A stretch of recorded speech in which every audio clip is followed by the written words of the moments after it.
Does it reflect growing BRICS legitimacy or a carefully hedged strategy? Well, I mean, how many alternatives do you have? I mean, the United States, I understand my colleague, and I thank you for his kind words.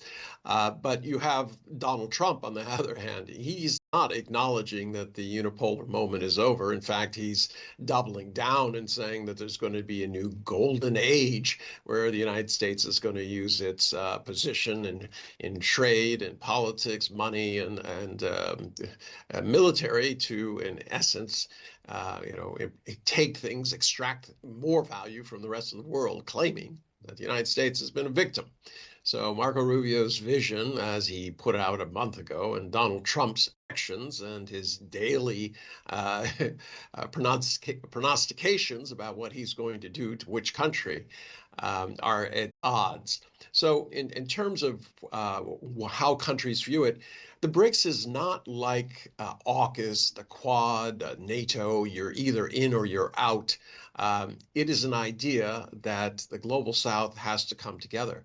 As my colleague has pointed out, there's no substance to it in terms of a secretariat. It is feeling its way along. But remember, the one thing that the global South has, which is not part of what Europe and America have, is this idea that you have to have consensus.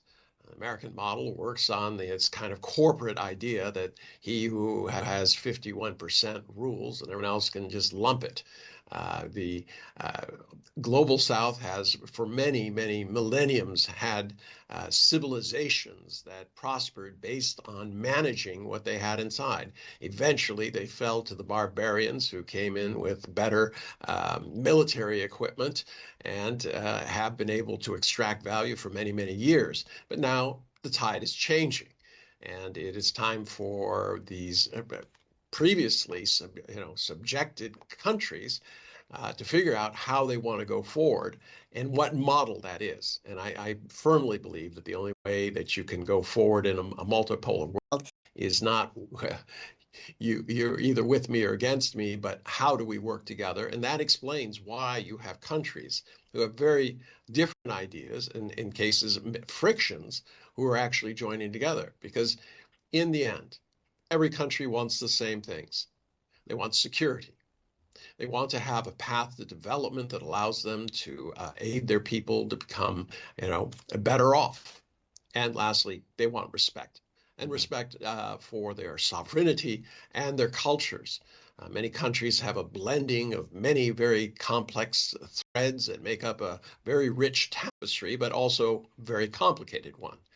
It is time for the world to stop thinking that it only needs to know what the U.S. wants and start thinking to understand what each other wants, to tell each other their stories so that they can come to some sort of understanding that promotes peace and prosperity. Now, these all sound like, very pie in the sky words, but I really mean it.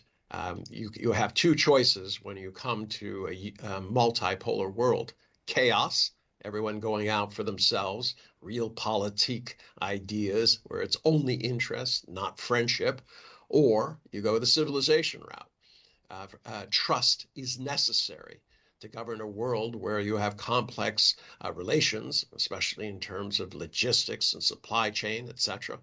And that it has to be win-win. We have to have a common goal. We have to look at problems like the environment, health, as something that we work together on, not as something that can be weaponized against other countries. Mhm.